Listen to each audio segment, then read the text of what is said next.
not just a me mindset. Let me make some money so I can buy a Lexus. Yeah. That don't solve a problem. I want you to buy a Camry and then take the rest of that money and put it back into your community growth. I want you to have, instead of having a Lexus or a $80,000 truck, I want you to have a $20,000 truck and a rental property. You see what I'm talking about? Same $80,000. So that's what I'm focused on, is getting 1,000 leaders around Mississippi to say, you know what? I can make some money, I can do good by my family, I can provide for my community, and I can solve our problems ourselves, because Martin Luther King, Malcolm X are not coming to save us. Come on. Right? Jesus wants your soul. Your neighborhood is up to you. God is busy spinning the earth and heating the sun. You have to decide about your life in your street, in your neighborhood. That's some folks, you know, I ain't no preacher, but you know, I heard a preacher say one time, a lot of times God waiting on us. We waiting on God, God waiting on us. So look at every way you can help change your community and make it a better place, and I'm willing to work with you. And that's what we're doing across the state, is looking for folks to work together to make our community. You got one right here. Brian Pierce, has it been a book that has inspired you, or which a book you recommend for us to read? Okay, beyond the Bible? Beyond the Bible. Book that has inspired, oh my goodness. See, I never been the one, I barely made it out of high school. Some folks graduated, you know, magna cum laude and all that. I graduated, oh thank the Lord. Okay, the reason I went to Crystal Springs is because I was failing school in Jackson, and I had to move in with my mama to graduate high school. All right, so, but I did read a lot of books, and they were my escape. So, I mean, several books like How to Win Friends and Influence People, Think and Grow Rich, A Black Choice by Dennis Kimbrough, More Profoundly, The Blueprint for Black Power by Amos Wilson. It's a big book, few pictures. I mean, it looked like a big old encyclopedia. But once you read that first 100 pages about power in The Blueprint for Black Power, it'll change your mindset on some things. So there's several books out there you read. But in life, it's not about what you know. We're the most degreed up people that we've been since we've been in America. Yeah. But we produce the less. Because we traded, in about the 70s when folks started going to college, they traded wisdom and skills for knowledge. Now knowledge is important, but you get graded in school on what you know. In life and on earth, you get points for what you do. So, what you want to do, get books in that. Of people who've been, everybody who's been successful in the industry has written a book. If you want to get in that industry, read their books, and you model yourself and read books about what you want to do. So that's probably the best advice I can give you about books. There's several of them out there, but you just got to take what's in the books and do something. That's the biggest gap I see with your generation. You got all this knowledge, all this access, all this Googling, but you got to do something with it. And that's what I'm begging for you to do. Real quickly, for me, the first book I read from cover to cover was In Prison, and it's still one of my favorites, and that's the autobiography of Malcolm X.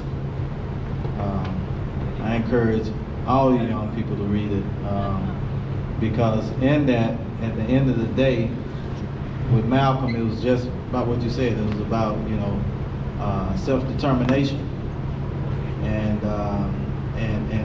accountability, self-accountability. So that was the one that really put me on the right course, the autobiography of Malcolm X. Yes, sir. Like you, Mayor Whiterspoon, like you, I made a mistake in my past before, and I don't consider myself no criminal. I just made a mistake. I did my time for it. That person who I was that made that mistake, I'm not that person who I am today, and I really wasn't that person when I was when I did it. I wasn't in the right state of mind.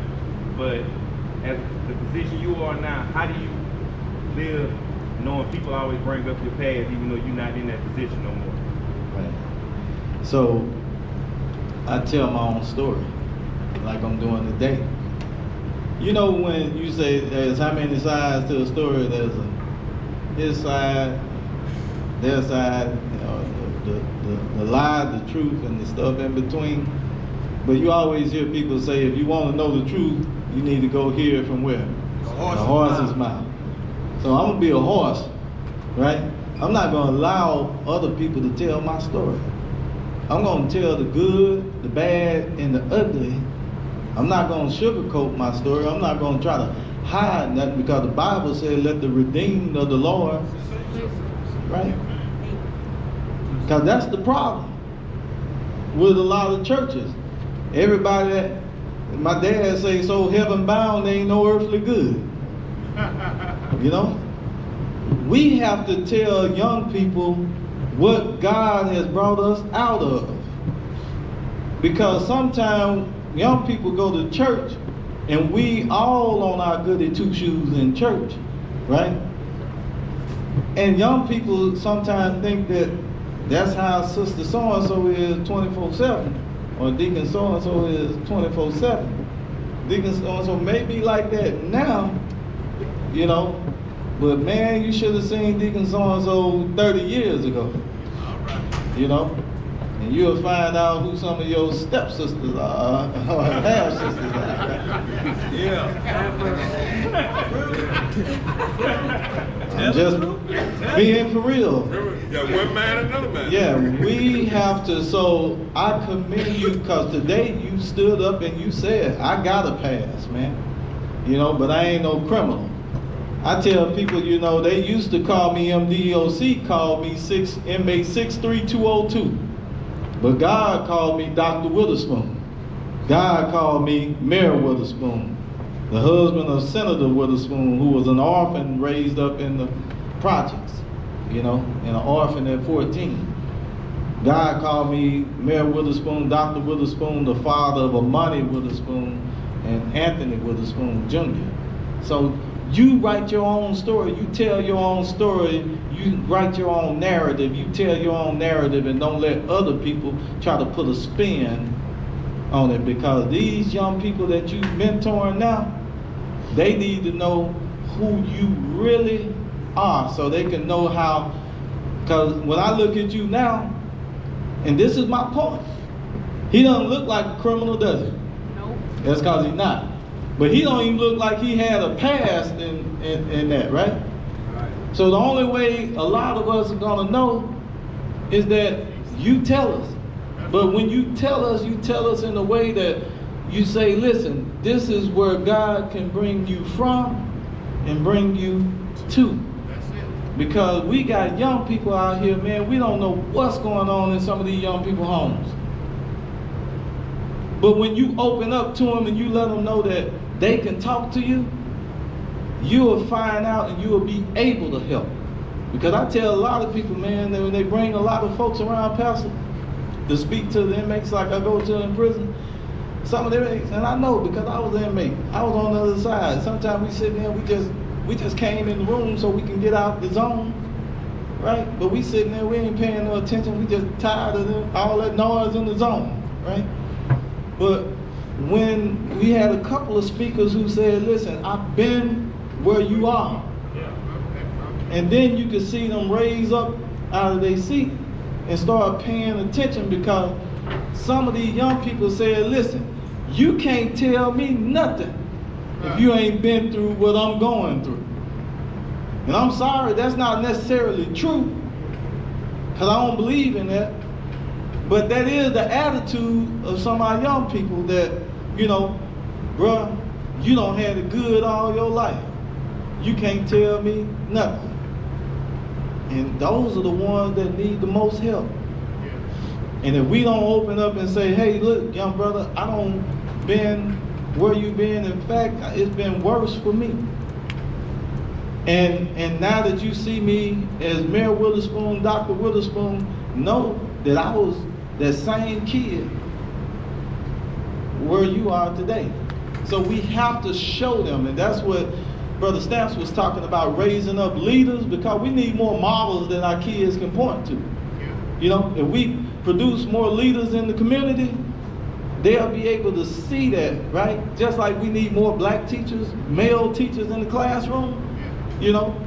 There's a reason why we don't have black male teachers in the classroom. You know why? Because we don't have black male teachers in the classroom. You know? There's a reason why we don't have a lot of black businesses in the black community. You know why? Because we don't have black business people in the black community. So we got to start being the change that we want to see, so that our young people have models that they can point to and say, I want to be like him. Yeah. You know, that's it.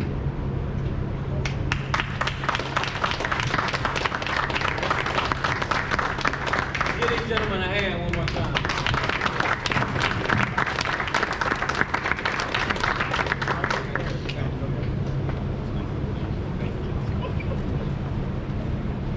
Cool. Well, I didn't want to slow that down because that is so rich. But we're going to do this exercise and for about 15 minutes, and then we'll begin to wrap it up.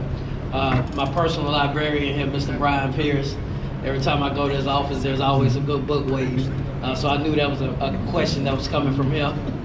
But so one of these young men from the DG did something a minute ago, and it did something to me. It was a good thing. And it led me to, when he was talking about raising leaders, to mention this. And the word is accountability.